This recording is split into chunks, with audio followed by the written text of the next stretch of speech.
कोई इस किताब को पढ़े और आखिरी पन्ना बंद करे तो उसके अंदर एक प्रेरणा, सहानुभूति ना हो।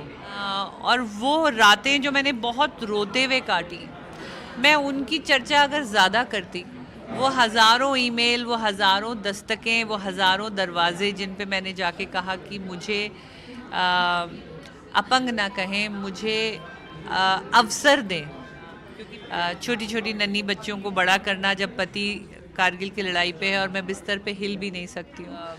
नाराज़गी रही ऊपर वाले से, बहुत समय लगा ये एक्सेप्ट करने में कि जब मेरा पूरा बचपन अस्पताल में गुजरा था और मुझे लकवा हुआ, फिर मेरी बेटी को भी वही चीज़ क्यों हुई। गुलाबी नगरी मेरी अपनी नगरी है, ये मेरा मायका है। मेरे माता पिता जयपुर में आज से नहीं बल्कि पिछले 40 साल से यहाँ रह रहे हैं और गंगानगर डिस्ट्रिक्ट हमारा गांव है। तो घर की वापसी और घर आना तो हर एक को अच्छा लगता है। पहली तो ये बुक, ये मेरे जीवन का 25वां साल है जिसे हम सिल्वर जुबली कहते हैं। तो मेरी सिल्वर जुबली में मैंने सोचा कि सिल्वर जुबली मैं इसलिए कह रही हूँ कि मैं अपनी व्हील चेयर का हमेशा फीनिक्स बर्थडे बनाती हूँ। जिस दिन मेरे को ज़िंदगी मिली, हालांकि ऑपरेशन थिएटर के बाद मेरा छाती का निचला हिस्सा लकवाग्रस्त हुआ, लेकिन हो सकता था उस ऑपरेशन में मेरा जीवन भी चला जाता। तो मैं बहुत शुक्रगुजार हूँ डॉक्टर्स की कि उन्होंने मुझे बचा लिया और इलाज कुछ इतना अच्छा किया, ट्यूमर रिमूवल्स, कि आज 25 साल मैं देख पाई। सो इस सिल्वर जुबली पे जो सिल्वर लाइनिंग्स मैंने अपने जीवन की ढूंढी in the clouds of adversity, मुश्किलों में बहुत चैलेंजिंग सफ़र रहा, तो वो पूरा समेट के इसमें मैंने अपनी ऑटोबायोग्राफी में मैंने लिखने की कोशिश करी है। लेकिन भावनाएं इतनी सारी थी, आपने क्या छूट गया। मैं चाहती थी कि जब कोई इस किताब को पढ़े और आखिरी पन्ना बंद करे तो उसके अंदर एक प्रेरणा, सहानुभूति ना हो, उसके अंदर एक पॉजिटिव एटीट्यूड की भावना आए, उसके अंदर मेहनत और हिम्मत की भावना आए। क्योंकि अगर मैं अपने मानसिक उतार चढ़ाव की बहुत सारी कहानी इसमें लिख देती, या मैं उन नकारात्मक सोच के बारे में जो कि मैंने बहुत सही, और वो रातें जो मैंने बहुत रोते हुए काटी, मैं उनकी चर्चा अगर ज़्यादा करती तो शायद ये बुक प्रेरणादायक ना होकर ऐसा लगता कि लोग मेरे पे सिंपैथी या एम्पैथी करें, जो कि मानसिकता मैं बदलना चाहती हूँ। तो ये लिख देना कि मैं बाइकर बन गई एक चैप्टर के अंदर, कहीं ना कहीं वो 1000 ईमेल्स छूट जाती हैं जो लगी थी लोगों को ये कन्विंस करने में कि मुझे फंडिंग दीजिए, मैं मोटरसाइकिल चलाना चाहती हूँ। वो हज़ारों ईमेल, वो हज़ारों दस्तकें, वो हज़ारों दरवाजे जिन पे मैंने जाके कहा कि मुझे अपंग ना कहें, मुझे अवसर दें, क्योंकि मैं अपने शरीर से कुछ करके दिखाना चाहती हूँ। तो आई थिंक सब कुछ समेट पाना, क्योंकि एक माँ के नाते अपनी बेटी को दिव्यांग होते हुए देखना, अपंग होते हुए देखना, छोटी छोटी नन्ही बच्चियों को बड़ा करना जब पति कारगिल की लड़ाई पे है और मैं बिस्तर पे हिल भी नहीं सकती हूँ। तो बहुत सारी भावनाएं हैं जो नहीं समेट पाई, लेकिन फिर भी बहुत कुछ लिखा है इसमें। और जो छूटा है ये 2016 पे ख़त्म होती है, जब मैंने वो मेडल जीता था। लेकिन 2016 के बाद जो क्या बदलाव सुनामी का आई, मैंने लोगों को बदलते देखा, मैंने अपनी चारों तरफ एकदम से तूफान आया। मैंने कभी इतनी मीडिया नहीं देखी, मैंने कभी इतनी बैंक बैलेंस या बैंक में जाके काम नहीं किया, और एक अपने आप में अहम को रोकना, वो भी मेरे को बहुत, तो वो बहुत सारी बातें थी कि उस मेडल का जो इम्पैक्ट हुआ शायद वो दूसरी बुक के लिए रखा है। अब तो बहुत सवाल पूछे अपने आप से, बहुत नाराज़गी रही ऊपर वाले से, बहुत समय लगा ये एक्सेप्ट करने में कि जब मेरा पूरा बचपन अस्पताल में गुजरा था और मुझे लकवा हुआ, फिर मेरी बेटी को भी वही चीज़ क्यों हुई।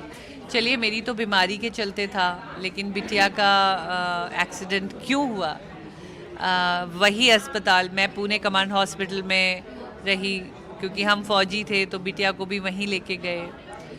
तो कुछ समय तो लगा, लेकिन मैंने यही देखा और यही सीखा कि जब तक मैं नाराज़ थी, जब तक मैं उदास थी, जब तक मैंने इसको एक्सेप्ट नहीं किया, हमारी ज़िंदगी रुक गई थी, हम आगे ही नहीं बढ़ रहे थे।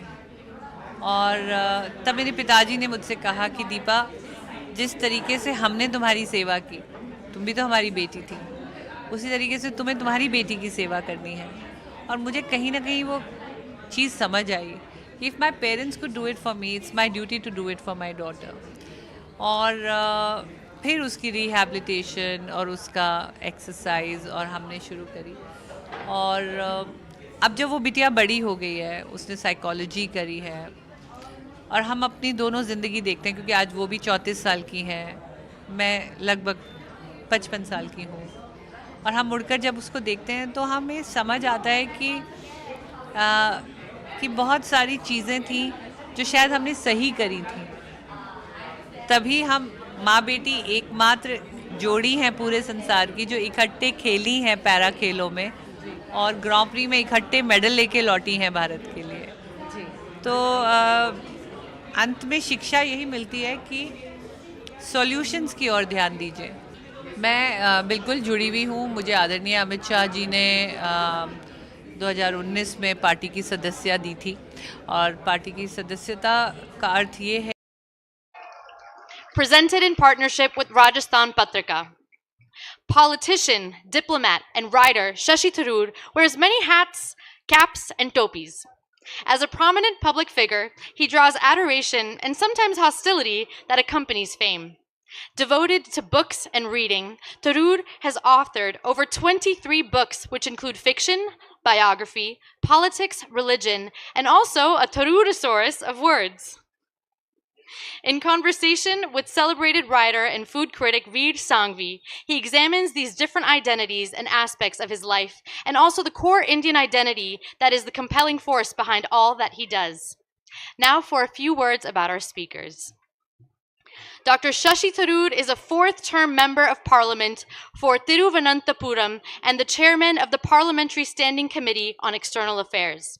He is the best-selling author of 26 books, both fiction and non-fiction, besides being a former Under-Secretary General of the United Nations and a former Minister of State for Human Resource Development and for External Affairs in the Government of India.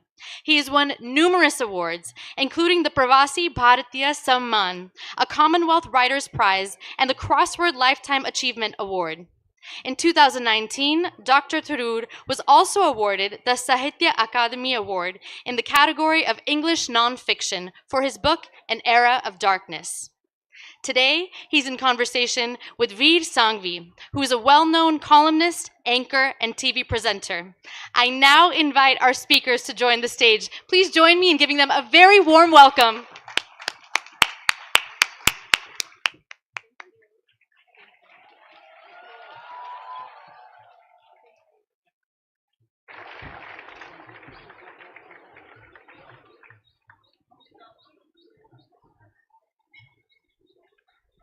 Hello, good afternoon. You really are the Shah Rukh Khan of JLF. Oh, huh? come on. Look at that crowd, look at that response. Wonderful to be here and to see you all. Thank you. This is what your I keep third... complaining about JLF clashing with the budget session of Parliament.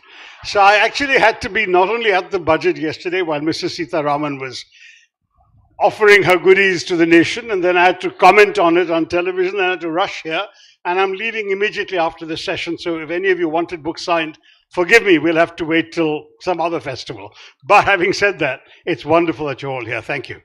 And this is what, your third session today? Third session today, and that's it. You've just gone from one session to another. I'm afraid so, yeah, more or less. There was a long signing after the first one, which I must say I'm very grateful for. Nothing more gratifying than, you know, some kid who wasn't born when the great Indian novel first came out, coming and clutching a copy and seeing how much it means to her. And that's really thrilling. That's so what makes it worthwhile. I do enjoy these signings, but one was all I could fit in today. Did the other sessions get this kind of crowd? In the space available, yes, we've had Yeah. people standing around. That's the thing about JLF, my gosh. People really do come and they listen and they care. And apparently they also seem to buy a lot of books, so it's turning out to be good for the industry. Actually, in a culture where there's so much worry about our kids reading enough, I'm delighted that JLF has glamorized books and reading so much. Absolutely.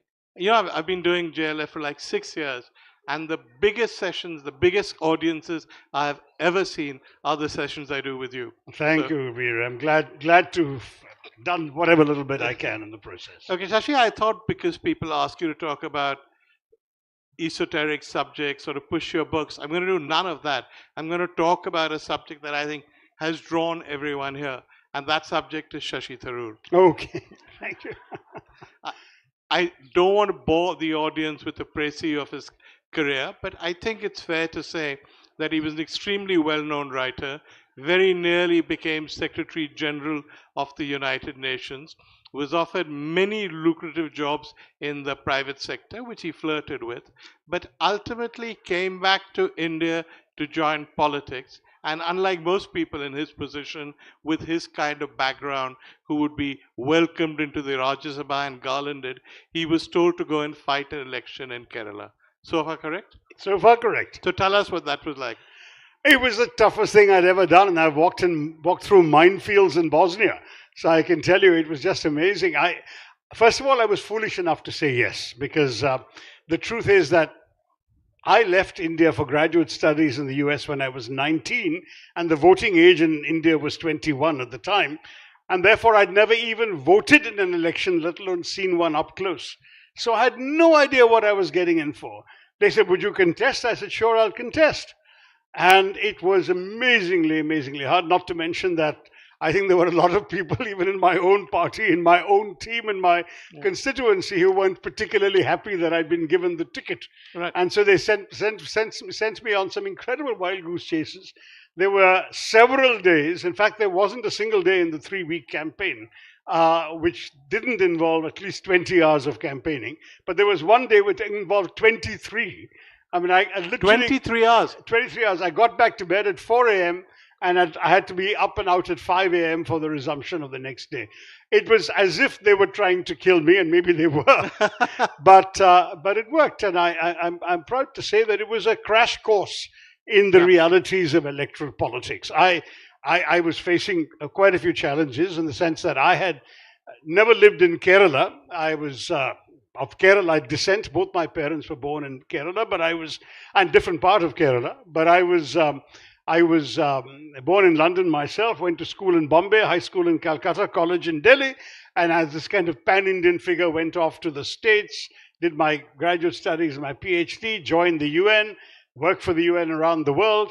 I had spent much more than half my life abroad before coming back to India, other than holidays every year to see my parents. And here I was suddenly plunged into the fray of a Lok Sabha election campaign. So you can imagine, to begin with, that I was having to have a very steep learning curve.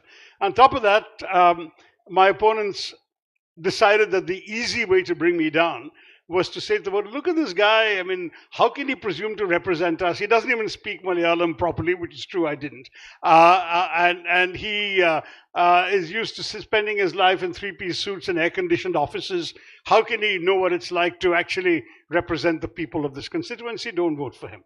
And in a sense, it was a logical line of attack. Yeah. But what I did was I dressed in the local attire, because that was something I'd worn on holidays in Kerala. Because like most Malayali diaspora, my parents took us back to their home villages every year when my sisters and I were growing up. So I knew what it was like. I went back. I campaigned in the hottest month of the year. It was March, April, end of March, early April, right before any of the rains. So it was building up to the hottest times. I did the 18-20 hours. And what I said in my not very fluent Malayalam was I would talk to people for a few minutes and say, look, you can see that I have enough Malayalam to understand your problems and your aspirations. And what is far more important, I have the English and the Hindi to express them in Delhi to my opponents. And that argument was the clincher, I think. It's a good argument, right? It worked. It worked. I won with a record majority, and I haven't looked back, thank God. The story when you came back was that Sonia Gandhi was very keen that you went to parliament, that you became a minister, which is fine, and she probably was. But why didn't she just put you in the Rajya Sabha? Why go and fight an election and learn Malayalam and get involved in the sort of dirty nitty-gritty of politics? Well, first of all, because we didn't have too many options in the Rajya Sabha. There literally wasn't a vacancy the Congress could have offered me.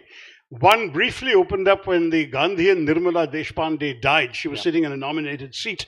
But at that point, Dr. Manmohan Singh needed an economist for good, sensible reason. Mr. Rangarajan got that seat. So there literally wasn't one. So either it was waited out when things might even be worse, who knows what the next elections would bring, or enter the fray. And I thought, naively again, just as I was naive to accept the thing, I said, look, it'll be fascinating to actually earn the right to represent the people. And how do you earn the right to go out and get their votes? So, and especially having lived abroad as long as I had, I felt I really had to come back and get into the fray, and that's why I did it. And what were your learnings? Because you won against, I think, some expectations, including those of members of your own party. Oh yeah, so what was your learning? First of all, it was a seat we hadn't won in the two previous elections. It was a communist-held seat. And I went into it because it was the capital of Kerala. I knew that though I was writing in English, all my books were available in translation. My publisher Ravi DC is somewhere around. The books were available. I thought at least in a city like Thiruvananthapuram, there would be enough of a literate constituency that would know what I stood for, what I believed in, would be attracted enough by that. Now, boy, that didn't remain true for very long.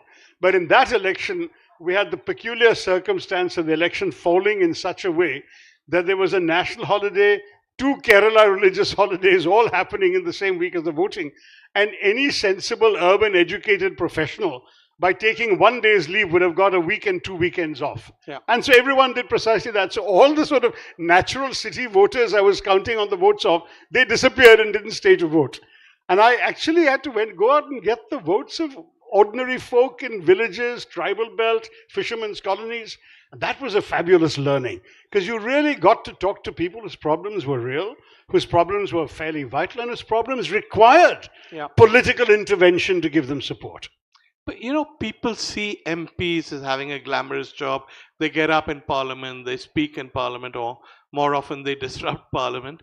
But the job actually is not that glamorous, because it means going and meeting people in every village and in every small area, and problems that a municipal commissioner should be solving, or even an MLA, they bring to their MPs, and they expect you to devote all your time to solving that. Exactly. And what is more, I'm afraid, I've always argued that I think we chose the wrong system. The parliamentary system would have made perfect sense for a tiny, educated country like England. Yeah. But in India, where people tend to vote for an individual and not a party, tend to vote for a person and not a set of values or ideologies, and who don't even understand the difference between a parliamentary representative who's going to raise his or her voice on your behalf in the legislature versus somebody who actually has the executive authority and access to the budget to deliver solutions for the pothole in your road, or the lack of water in your tap, or people don't understand that difference. And so, as Veer said, everyone expects everyone to do so. So if the councillor can't fix your pothole, maybe the MLA can. If the MLA can't, maybe the MP can. But they don't understand that these are people with different responsibilities and different levels of government and different kinds of roles. So you do get an awful lot of that kind of work. There's also, very frankly, a tradition that's grown up in our country well before I got into politics, where the role of the politician is seen by the people who vote for him or her as to milk the state for their personal benefit. So you are the interface between the voter and the state. And so, without exaggerating, when you're seeing the public, I mean, I have meet the public sessions all the time when I'm in my constituency, 90% of the demands that come are not even for development-related matters like potholes or drinking water or anything else like that. There were people saying, look, my son has been posted in Nagaland, can you please get him transferred to my state? Or I've taken a loan from the bank and I can't pay it back, can you get me an extension or get my interest deferred? Or it's somebody saying, my son has applied for a job, can you please speak and get him the job? 90% of the things are like this. Now, when you've done this, you have no choice. You're supposed to do it. That's the other thing. Many of these things would be considered unethical for a Western political representative to do. In India, it's considered the bread and butter, or the sort of milk and ghee of your job. You're supposed to do this for people. And if you don't, you wouldn't be re-elected. So you do it. But it's fair enough to say that once you've done it for long enough, you begin to realize how unsatisfying it is. Yeah. The kind of satisfaction you get out of solving an unusual personal problem is one thing. But the satisfaction you get out of helping somebody out of turn merely because they happen to be your constituent and voted for you, that is not quite the same level, as you can well imagine. Exactly. The decision to come back to India, forget for a moment that it involved a Lok Sabha election, but it was, in a sense, surely a gesture of faith in India? Very much You so. were turning your back on a very successful career in the West, and you were saying, my future is in India, and you were not a very young man when you did that. 51 when I left the UN, and I must say, I had throughout my UN life also been a writer, as you know, writing evenings, weekends, on planes, wherever I could. Once I even wrote a page of the great Indian novel with a paper resting against the steering wheel of my car while sitting in a parking lot where I couldn't get parking while my wife was doing the grocery shopping. So I've known what it's like but all my writing was about India. And I had sort of argued that the writer's physical address doesn't matter. What matters, frankly, is where his mind is and the words on the page. And so in that sense, I had always been, in my mind, connected to India, been scratching this itch about what India was all about, what made it tick, what made it work, what I liked and admired about it, what I didn't like about it. So all of these things, but they were from this great distance of sitting a few thousand miles away in a room in New York and writing, right? Here I would suddenly have a chance to be amongst the trees and not just see the wood. Yeah. And I thought, here's an opportunity. Let me come and do this. And that was one thing that truly appealed to me. Secondly, I did briefly have a money-making stint between leaving the UN and entering Indian politics, where I was offered a very lucrative consultancy, which didn't exclude me from doing other things. So I was also making speeches for a speaker's agency at $50,000 a pop in those days. Half a dozen speeches already earning me more than the UN had paid me at the peak of my carear. So we're paying you nothing for this. Beg your pardon? And we're paying you nothing. No one pays me anything in India because I'm a political representative. Right, go on. Ghar ki murgi and all that. Yeah. But anyway, so the truth is that I was getting an awful lot of money in the bank and realizing that it meant nothing to me. I had never grown up being motivated by the financial bottom line. Right from childhood, I had sort of asked myself the question, why are we on this planet? You're born, you're bound to die, so why hang around? What's the point? And the answer I found for myself was, the point is, while we're here, try and make a difference.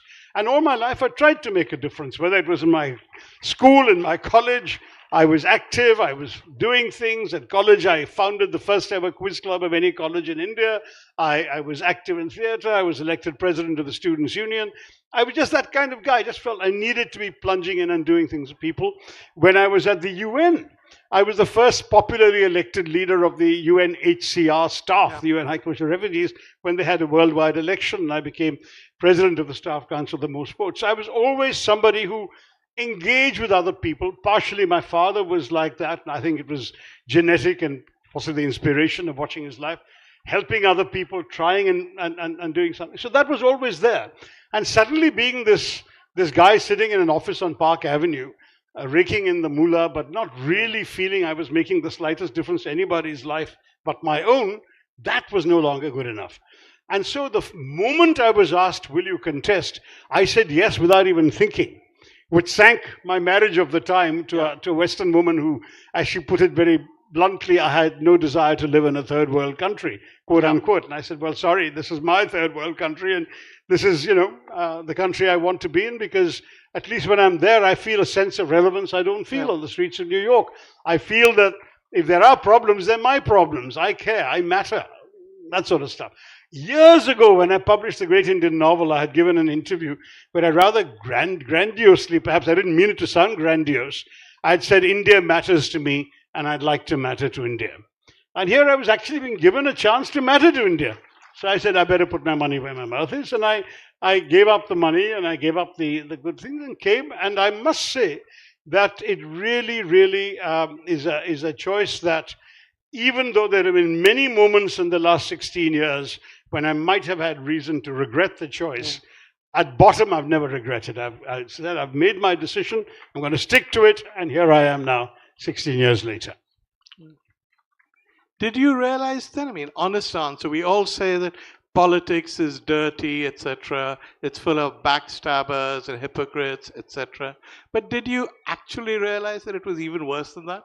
Yeah, it is all that you say, and arguably possibly worse. But the problem is, in any democracy, the best way to make a difference to the people is through politics. It is politics. I mean, I remember once talking to a group of high school girls who were about to graduate, and they said, sir, we're not interested in politics. And I said, what a pity, because politics is interested in you. I mean, the truth is that the decisions politicians make will affect your life tomorrow. Yeah. It will tell you, I mean, it's political decisions that are deciding what kind of courses a university can offer you, how they'll teach it, what kind of jobs might be available for you, whether you can go abroad or not, and if so, in what circumstances, whether you can carry foreign exchange or not,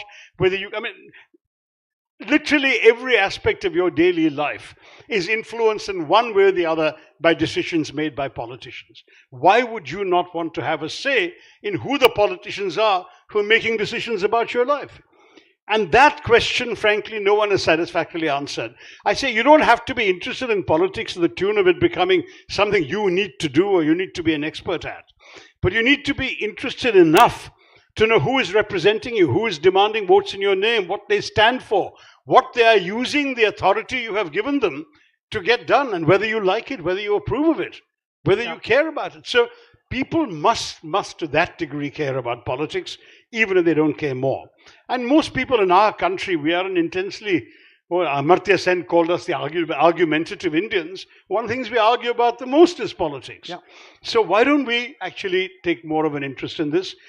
I don't think politics needs to be as dirty as it is. I don't think it needs to be as full of backstabbers as we have said, or all the other things. But it is partially because of who's in it, how they got there, and what they feel they need to do to stay there and to rise in it. Yeah. So until we change, I wrote once many years ago that as our voters get more educated and first of all more literate, then more educated, perhaps they will also in turn demand more of their politicians, and the entire quality of our politics will also increase. To some degree, that is happening. I think, Desmond Tutu had said in South Africa, why would you want politicians you're ashamed of rather than ones you're proud to have leading you? And that is a question that applies to every country in the world where people have a say. If we're in a democracy, that means you have the right to decide who leads you, who speaks in your name. When you got elected to Parliament, I think it's fair to say that you attracted more attention, certainly more media attention than the average MP, because not only did you have this great background, you were also a charismatic figure, an articulate figure. When did you realize that this meant also the flip side was that people would be jealous of you? Very quickly. In fact, you may remember that I was an early adopter of Twitter, which at that point... I was going to ask you that story. Go on, yeah. And at that point, the media hadn't yet woken up to Twitter. It did so a little later, but too late for me. So they resented madly that here was this politician. I was already a minister because I was a minister in my first term.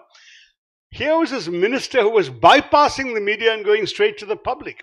So they went after me with a vengeance. And, frankly, I had a very soft experience with the press when I was visiting from the UN. I would get all these gushing and sort of soft focus glow articles about me. So I thought I had a great link to media. I suddenly got bashed every single day. Anything I said became a controversy. And some happily and maliciously whipped up controversies, even when they probably knew that I didn't intend what they were pretending I did. And you remember the famous, notorious cattle class. Yeah, I was going to say, story. Many people are young. Remind them of that one.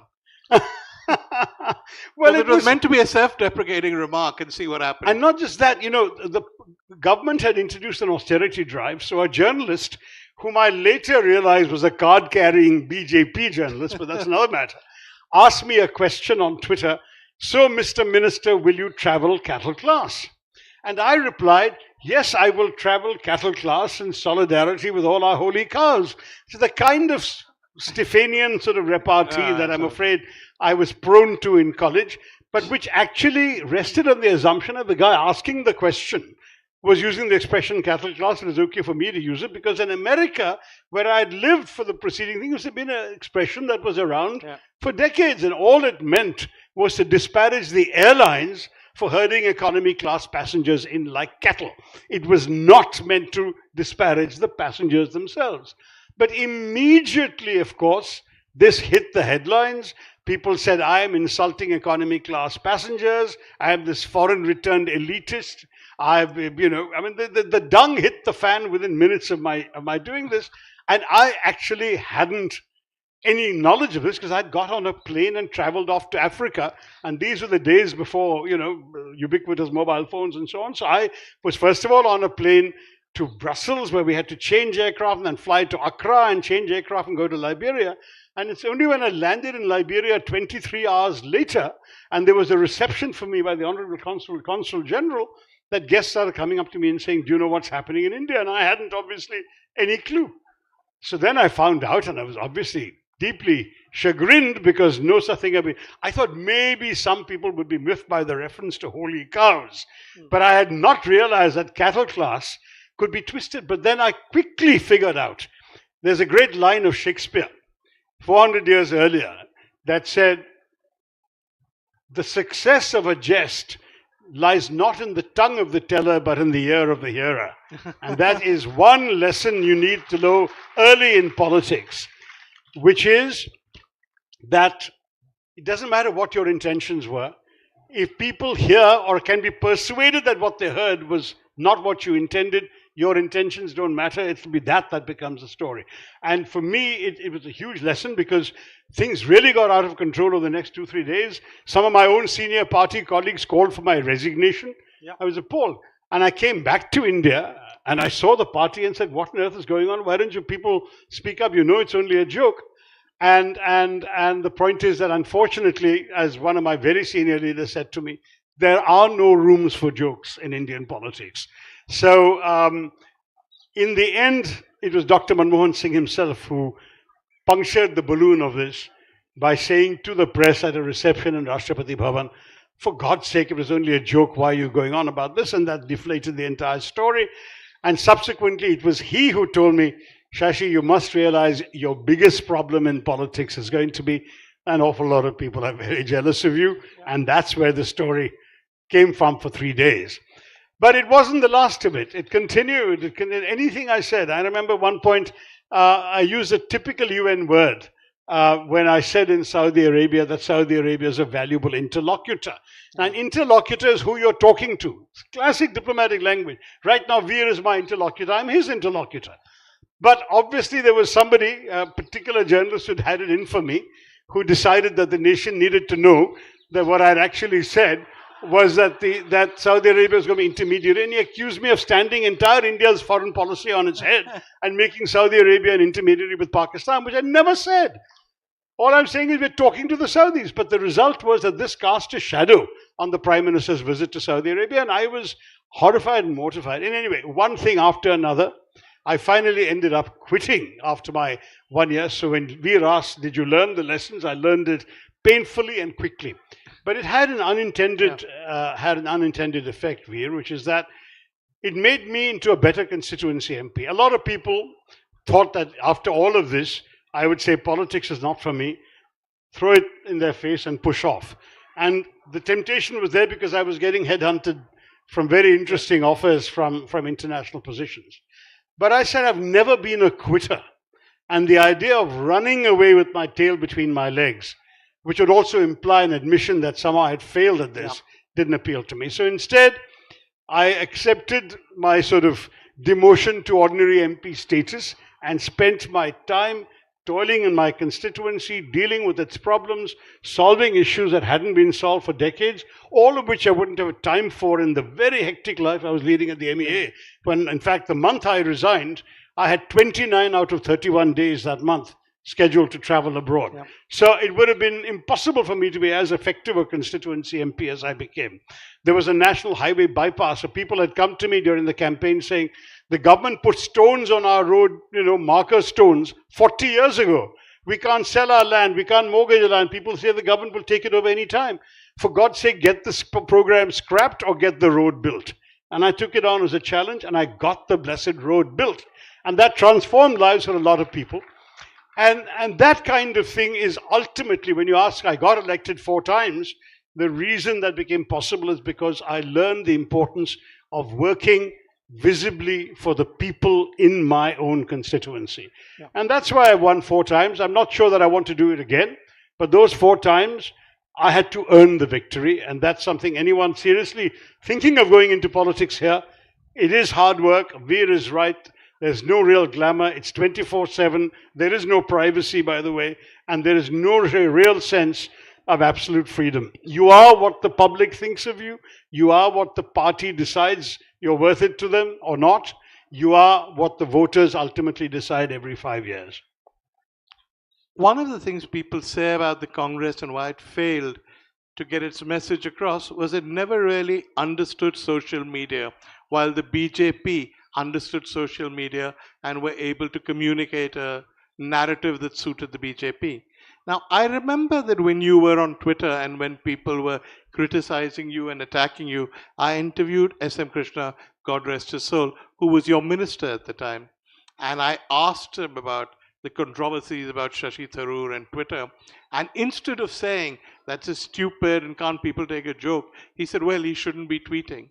And it just struck me as summarizing what was wrong with the Congress and why they lost that battle. But you know something, it's very interesting. At the very beginning, I still remember one of the Delhi newspapers carried a headline, Tharoor's Twitter following crosses 10,000.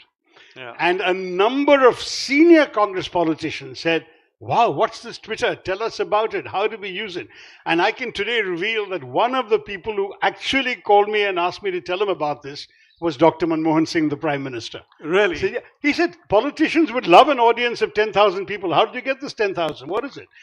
I told him, but literally this was 1 or 2 days before the cattle trust controversy. And once the controversy happened, all those who asked me backed away. And they said, no, we don't want to get involved in this. What is this Twitter? But you know what's interesting is you guys in the media then discovered social media yourself. You latched into it, became a force multiplier for the media too. Yeah. And I'm proud to say that sometime in early 2010, NDTV decided to give me an award for New Age Politician of the Year. And to discuss social media and what brought into it, they had on stage Shah Rukh Khan and Karan Johar, who were just beginning to adopt Twitter. And since you mentioned Shah Rukh Khan, I'll never forget this. I just kicked myself that I never kept a video of this. Shah Rukh Khan began that conversation, whoever was interviewing him, by saying, for me, Shashi Tharoor is God. Oh, really? He said that. He meant on Twitter, obviously. I'm sure he'll eat his words now, but it was on tape at that time. NDTV can find it. Why would he eat his words? You were at one stage, you had the highest number of followers any Indian had on Twitter. This is before the movie stars and cricketers joined.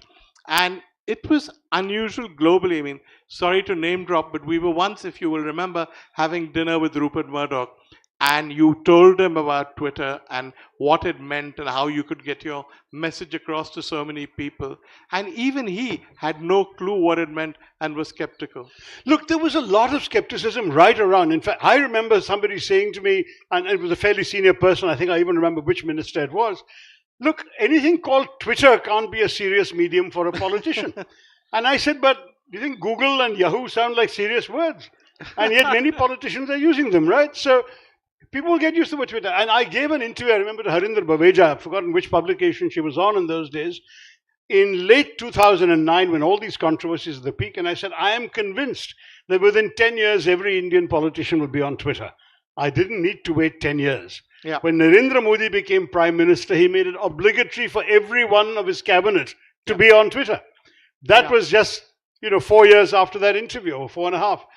By the way, Narendra Modi overtook me in July of 2013. Oh, you remember the month, yeah? It was front page headlines all over India. I said, my becoming number one was never mentioned, but his overtaking me did become front page news in July of 2013. And he is now, 100 times more, because the BJP, and in fact, I remember somebody in the BJP explaining to me, this became for us the answer because we weren't, in our view, getting a fair shake in mainstream media. So social media became the alternative.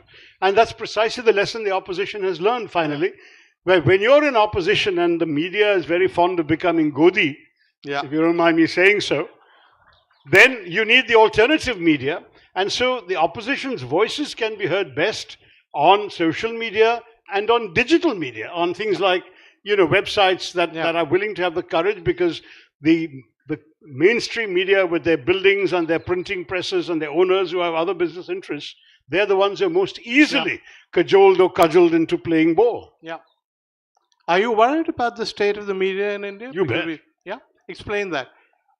It's precisely this. I mean, the pressure for conformity that has been exacted by the present government. I mean, I think many of you will realize that one of the things that laid the Congress party and UPA too low in 2011 to 14 was a relentless stream of negative media coverage. But it never occurred to anybody in the UPA government, least of all to a decent human being like Dr. Manmohan Singh, that the answer to this was to unleash the ED or start sending income tax inspectors to the offices of the owners of the papers that were being critical. We just assume that freedom of the press is axiomatic in a democracy, and if the press is lambasting us, we better respond. Many a Congress minister resigned or was asked to resign in response to media coverage. So when you look at the fact that we saw media coverage as a reflection of perceptions of us that needed to be attended to, that's in many ways the way democracy should function. Has anybody ever resigned in this last 11 years in this government? No. Even when there were damning evidence available, made available by the opposition, including in Parliament. And the answer very simply is they didn't do it because they were impervious and because they knew that the BJP knew how to silence the media. And that if there was a clamor for someone to resign, it could be switched off from the mainstream press within hours. And that's exactly what's happened.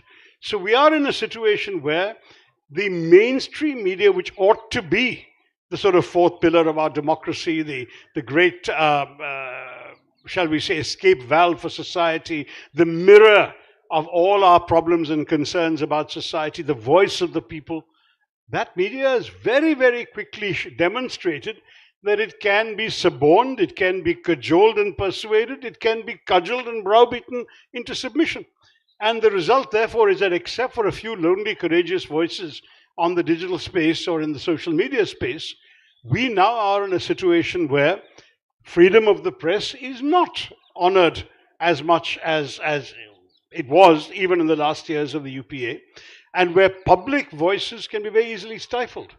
There was a brief exception with the CAA protests. Many of you will remember November, December, January, February, March 2019, 2020. It was only COVID that ended the protest. The protests just had a momentum of their own. Office workers were going out in lunch breaks and protesting. There were all sorts of grandmothers were sitting in Shaheen Bagh and protesting. You suddenly had this sense that people felt violence was being done to the core idea of what being Indian was all about. And they spoke up. But that was stifled because of COVID and the lockdown. And after that, nothing's come back. So what worries me about media, freedom of the press, freedom of expression, is that unfortunately the last 10, 11 years have been an object lesson in how easy it is, if not to suppress it entirely, certainly to stifle it, restrict it, manage it. And that cannot be good for any democracy. On the subject of media,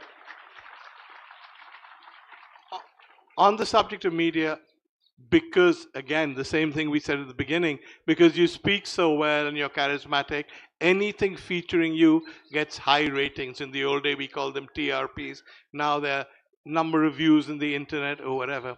The consequence of that has been, while any interview with you and you give a fair number gets huge viewership, every time somebody does a story that is negative, they get even more viewership.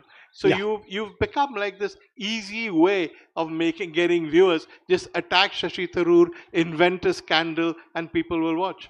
I'm afraid so. I mean, the thing that was hardest to bear was when my late wife passed away, and instead of mourning with me or sharing my grief or leaving me alone, people maliciously decided that this was a great opportunity to invent falsehoods and apply them to me. And the result, frankly, was not just hell and pain, not just for me, but for family members, for my already then in her 80s mother and all of that.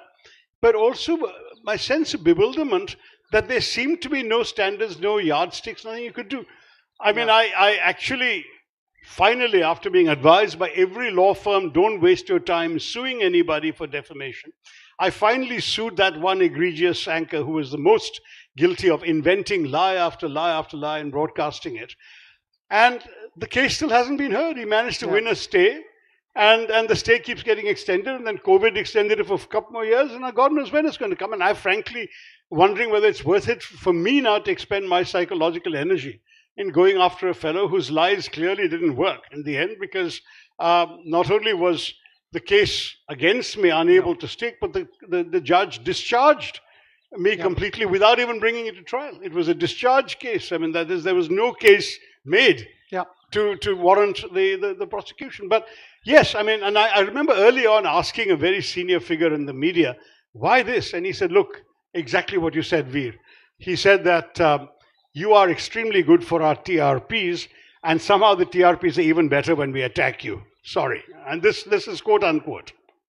So when we talked about getting into politics and how dirty it was, I was going to come to this. You're in a situation where you suffer a tragedy, and as you said, not only are you not allowed to mourn the person you loved, it's even suggested that you may have had some hand in her death. I mean, that's possibly the worst thing you can do to a person, particularly when there was no evidence, as you said. The case was thrown out, not even heard. And yet the stories went on night after night after night. How did that feel? Well, you can imagine how it felt, Veer. I'd rather not relive that moment, but yeah, it was pretty awful. We're all human beings, after all. I mean, the only thing I could do was to Kofi Annan, my old boss at the UN, once told me something when he was unfairly attacked over the so-called oil for food scandal. And he really took it extremely badly. And he's somebody who doesn't really visibly react adversely to either pressure or pleasure. And he told me, my father taught me an old Ghanaian proverb, when the sharks bite you, do not bleed. And I said, but how's that possible? The sharks bite you, of course you'll bleed. He said, Shashi, I'm afraid one day you will understand what that means. And it was with this that I finally understood what it means. The sharks bite you to have the satisfaction of watching you bleed, of watching you suffer. And if you don't give them that satisfaction, you score your moral victory. So I didn't suffer publicly. I wrote, I spoke, I did columns, I wrote books. I think probably what has now become my most famous speech, the one at Oxford, was delivered while all this was raging around me in India on British colonialism. My most successful books were written during this time, and I kept winning elections because my voters didn't believe this nonsense. So beyond the point, the potency of the attacks lost their sting. But the truth is that nonetheless, it's not easy, and I don't wish it on anyone. You said at the beginning that people say we're not interested in politics, which is fine, but ultimately politics is interested in you because your life depends on politicians, so get into it. Now, one of the things that we've always said is a problem with Indian politics is that people like us, people like you, educated with an international outlook, progressive, don't get into politics. But when they do, as you've seen, they're actually bitten to bits by other people like us. Isn't that ironic? It's perhaps part of the national character, Veer, what can I say? we seem to specialize sometimes in pulling people down and relishing it. I mean, Schadenfreude is a German word, which means taking great pleasure at the misfortunes of others. But the truth is that it's somehow there should have been an Indian word for it, because it's a very common habit in our country. But anyway, I'm not sure that politics is the only field. I suspect in probably every profession. I don't know what your media world is like. Not as I'm bad. Sure, not as bad. Not that bad. No. Oh, I'm glad to hear that. But what the heck? I mean, I at this point, what you do is you just say, you'll do the best you can. And when I'm often advising kids about, being the best version of themselves they can be, ultimately it's about knowing yourself and doing the best you can. I mean, the Gita is actually an incredibly useful guide that way. Do the right thing, do the thing right, and don't worry about the consequences or the reward, as long as you know in your heart that what you're doing is right and sincere and honest. Do the best you can. And that's been my guiding principle throughout life, Veer, as well. And so I took all this in stride simply because I knew that my conscience was clear. Yeah. I knew that people could accuse me of things, but that I hadn't done them. So why was I going to allow them to define me in my own eyes? I wasn't going to do that. A final question. I'm looking at this audience. We did a session here, I think a year ago, 2 years ago, when we did it inside, and there clearly wasn't enough room. There were people spilling out outside because people come to hear you. I'm continually told, and I was told before that session, that the secular consensus is dead. Liberals have lost the argument. Just talk to any young person. They believe in Hindutva. They believe in a more authoritarian form of government. And yet there you were at that session talking about secularism, talking about liberalism, having a largely young audience cheering. You have this audience here today listening to you to talk about it. So explain this paradox. Is India really becoming this less liberal, less secular country? No, I mean, the truth is that the toxin of bigotry has been successfully injected into the veins of our society, particularly across North India. It's very much less true in the South. Yeah. But the fact is that in our country, nothing very easily captures a majority. I often do point out that the BJP has won its power in the first election with 31%, second election with 37%, third election with 36%, which means they haven't even persuaded a majority of Hindus that they're right, because there are 80% of us are Hindu, and so 41% at least would show they have a majority of Hindus. They haven't got that. So there are enough people who disagree with them. But then our country, the numbers are so vast that all of these people, frankly, could all vote for me and I could still lose my deposits. That's our country. I will say, though, that I think there's something about the basic nature of India that gives me a great deal of hope and confidence that we will overcome even the periods of intolerance and bigotry that periodically raise their head. This morning, there was a very interesting session on Hinduism. We had Frances Miralles had written a book on Hinduism. I'd written a foreword to it. I've written a book on Hinduism, or two.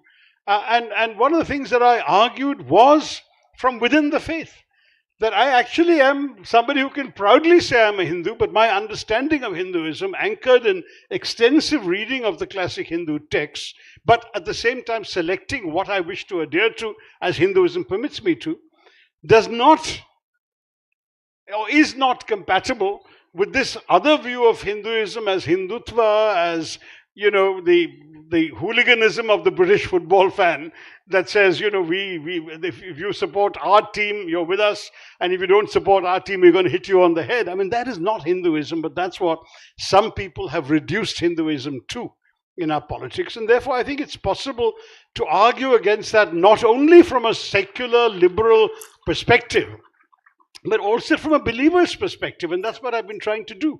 That you can be absolutely a convinced Hindu and say that this is actually a disservice to my faith.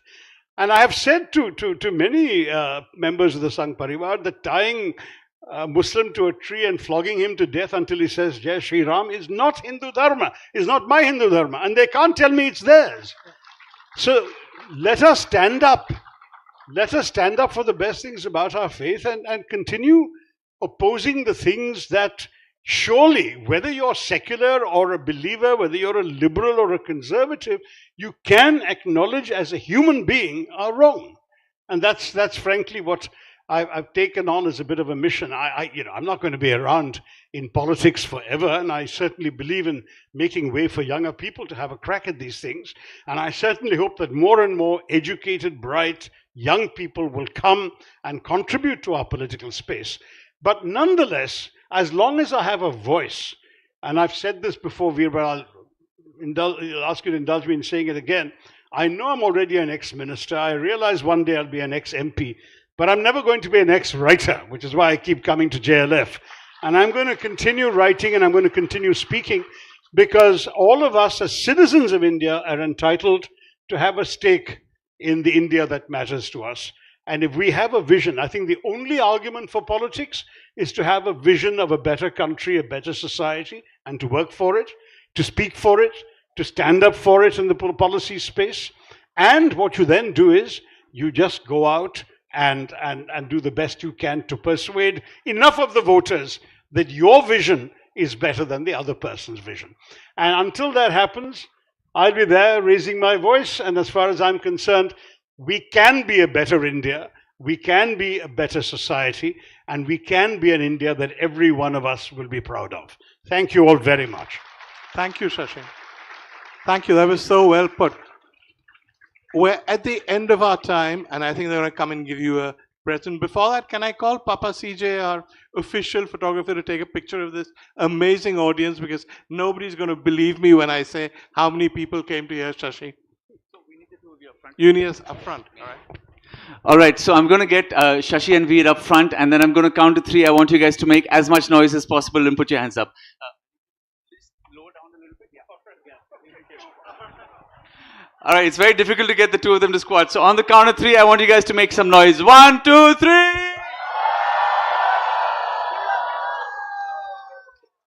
One more time. 1, 2, 3. Ladies and gentlemen, let's make some noise one more time for Shashi Tharoor and Veer Sanghvi.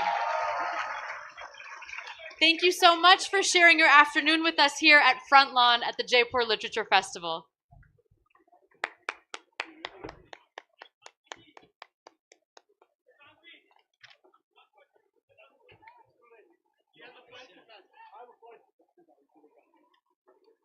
Thank you very much. Yeah, I'll let them know. Please note that there will be no book signing after this session. There will be no book signing after this session. Thank you. कोई इस किताब को पढ़े और आखिरी पन्ना बंद करे तो उसके अंदर एक प्रेरणा, सहानुभूति ना हो, और वो रातें जो मैंने बहुत रोते हुए काटी, मैं उनकी चर्चा अगर ज़्यादा करती, वो हज़ारों ईमेल, वो हज़ारों दस्तकें, वो हज़ारों दरवाजे जिन पे मैंने जाके कहा कि मुझे अपंग ना कहें, मुझे अवसर दें, क्योंकि छोटी छोटी नन्ही बच्चियों को बड़ा करना जब पति कारगिल की लड़ाई पे है और मैं बिस्तर पे हिल भी नहीं सकती हूँ। नाराज़गी रही ऊपर वाले से, बहुत समय लगा ये एक्सेप्ट करने में कि जब मेरा पूरा बचपन अस्पताल में गुजरा था और मुझे लकवा हुआ, फिर मेरी बेटी को भी वही चीज़ क्यों हुई। गुलाबी नगरी मेरी अपनी नगरी है, ये मेरा मायका है। मेरे माता पिता जयपुर में आज से नहीं बल्कि पिछले 40 साल से यहाँ रह रहे हैं और गंगानगर डिस्ट्रिक्ट हमारा गांव है। तो घर की वापसी और घर आना तो हर एक को अच्छा लगता है। पहली तो ये बुक, ये मेरे जीवन का 25वां साल है जिसे हम सिल्वर जुबली कहते हैं। तो मेरी सिल्वर जुबली में मैंने सोचा कि सिल्वर जुबली मैं इसलिए कह रही हूँ कि मैं अपनी व्हील चेयर का हमेशा फीनिक्स बर्थडे बनाती हूँ। जिस दिन मेरे को ज़िंदगी मिली, हालांकि ऑपरेशन थिएटर के बाद मेरा छाती का निचला हिस्सा लकवाग्रस्त हुआ, लेकिन हो सकता था उस ऑपरेशन में मेरा जीवन भी चला जाता। तो मैं बहुत शुक्रगुजार हूँ डॉक्टर्स की कि उन्होंने मुझे बचा लिया और इलाज कुछ इतना अच्छा किया, ट्यूमर रिमूवल्स, कि आज 25 साल मैं देख पाई। सो इस सिल्वर जुबली पे जो सिल्वर लाइनिंग्स मैंने अपने जीवन की ढूंढी, in the clouds of adversity, मुश्किलों में बहुत चैलेंजिंग सफ़र रहा, तो वो पूरा समेट के इसमें मैंने अपनी ऑटोबायोग्राफी में मैंने लिखने की कोशिश करी है, लेकिन भावनाएं इतनी सारी थी, आपने क्या छूट गया। मैं चाहती थी कि जब कोई इस किताब को पढ़े और आखिरी पन्ना बंद करे तो उसके अंदर एक प्रेरणा, सहानुभूति ना हो, उसके अंदर एक पॉजिटिव एटीट्यूड की भावना आए, उसके अंदर मेहनत और हिम्मत की भावना आए। क्योंकि अगर मैं अपने मानसिक उतार चढ़ाव की बहुत सारी कहानी इसमें लिख देती, या मैं उन नकारात्मक सोच के बारे में जो कि मैंने बहुत सही, और वो रातें जो मैंने बहुत रोते हुए काटी, मैं उनकी चर्चा अगर ज़्यादा करती तो शायद ये बुक प्रेरणादायक ना होकर ऐसा लगता कि लोग मेरे पे सिंपैथी या एम्पैथी करें, जो कि मानसिकता मैं बदलना चाहती हूँ। तो ये लिख देना कि मैं बाइकर बन गई एक चैप्टर के अंदर, कहीं ना कहीं वो 1000 ईमेल्स छूट जाती हैं जो लगी थी लोगों को ये कन्विंस करने में कि मुझे फंडिंग दीजिए, मैं मोटरसाइकिल चलाना चाहती हूँ। वो हज़ारों ईमेल, वो हज़ारों दस्तकें, वो हज़ारों दरवाजे जिन पे मैंने जाके कहा कि मुझे अपंग ना कहें, मुझे अवसर दें, क्योंकि मैं अपने शरीर से कुछ करके दिखाना चाहती हूँ। तो आई थिंक सब कुछ समेट पाना, क्योंकि एक माँ के नाते अपनी बेटी को दिव्यांग होते हुए देखना, अपंग होते हुए देखना, छोटी छोटी नन्ही बच्चियों को बड़ा करना जब पति कारगिल की लड़ाई पे है और मैं बिस्तर पे हिल भी नहीं सकती हूँ। तो बहुत सारी भावनाएं हैं जो नहीं समेट पाई, लेकिन फिर भी बहुत कुछ लिखा है इसमें। और जो छूटा है ये 2016 पे ख़त्म होती है, जब मैंने वो मेडल जीता था। लेकिन 2016 के बाद जो क्या बदलाव सुनामी का आई, मैंने लोगों को बदलते देखा, मैंने अपनी चारों तरफ एकदम से तूफान आया। मैंने कभी इतनी मीडिया नहीं देखी, मैंने कभी इतनी बैंक बैलेंस या बैंक में जाके काम नहीं किया, और एक अपने आप में अहम को रोकना, वो भी मेरे को बहुत, तो वो बहुत सारी बातें थी कि उस मेडल का जो इम्पैक्ट हुआ शायद वो दूसरी बुक के लिए रखा है। अब तो बहुत सवाल पूछे अपने आप से, बहुत नाराज़गी रही ऊपर वाले से, बहुत समय लगा ये एक्सेप्ट करने में कि जब मेरा पूरा बचपन अस्पताल में गुजरा था और मुझे लकवा हुआ, फिर मेरी बेटी को भी वही चीज़ क्यों हुई। चलिए मेरी तो बीमारी के चलते था, लेकिन बिटिया का एक्सीडेंट क्यों हुआ वही अस्पताल। मैं पुणे कमांड हॉस्पिटल में रही क्योंकि हम फौजी थे, तो बिटिया को भी वहीं लेके गए। तो कुछ समय तो लगा, लेकिन मैंने यही देखा और यही सीखा कि जब तक मैं नाराज़ थी, जब तक मैं उदास थी, जब तक मैंने इसको एक्सेप्ट नहीं किया, हमारी ज़िंदगी रुक गई थी, हम आगे ही नहीं बढ़ रहे थे। और तब मेरे पिताजी ने मुझसे कहा कि दीपा, जिस तरीके से हमने तुम्हारी सेवा की, तुम भी तो हमारी बेटी थी, उसी तरीके से तुम्हें तुम्हारी बेटी की सेवा करनी है। और मुझे कहीं ना कहीं वो चीज़ समझ आई, if my parents could do it for me, it's my duty to do it for my daughter. और फिर उसकी रिहैबिलिटेशन और उसका एक्सरसाइज और हमने शुरू करी। और अब जब वो बिटिया बड़ी हो गई है, उसने साइकोलॉजी करी है, और हम अपनी दोनों ज़िंदगी देखते हैं, क्योंकि आज वो भी 34 साल की हैं, मैं लगभग 55 साल की हूँ, और हम मुड़कर जब उसको देखते हैं तो हमें समझ आता है कि बहुत सारी चीज़ें थी जो शायद हमने सही करी थी। तभी हम माँ बेटी एकमात्र जोड़ी हैं पूरे संसार की जो इकट्ठे खेली हैं पैरा खेलों में, और ग्रां प्री में इकट्ठे मेडल लेके लौटी हैं भारत के लिए। तो अंत में शिक्षा यही मिलती है कि सॉल्यूशंस की ओर ध्यान दीजिए। मैं बिल्कुल जुड़ी हुई हूँ। मुझे आदरणीय अमित शाह जी ने 2019 में पार्टी की सदस्यता दी थी, और पार्टी की सदस्यता का अर्थ ये है कि जो उनकी पॉलिसीज़ हैं, जो गवर्नेंस का तरीका है, जो भारत के प्रति प्रेम जगाने का जो एक रास्ता है, और दिव्यांग खेलों में जो उन्होंने इंक्लूसिव पॉलिसीज़ इंट्रोड्यूस करी हैं, तो बिल्कुल मैं एक भारत की वो नागरिक हूँ जो ऐसी गवर्नेंस को सराहती हूँ जो देश के नवनिर्माण और विकसित भारत की ओर और सुगम्य भारत की ओर देश को लेके जा रही है।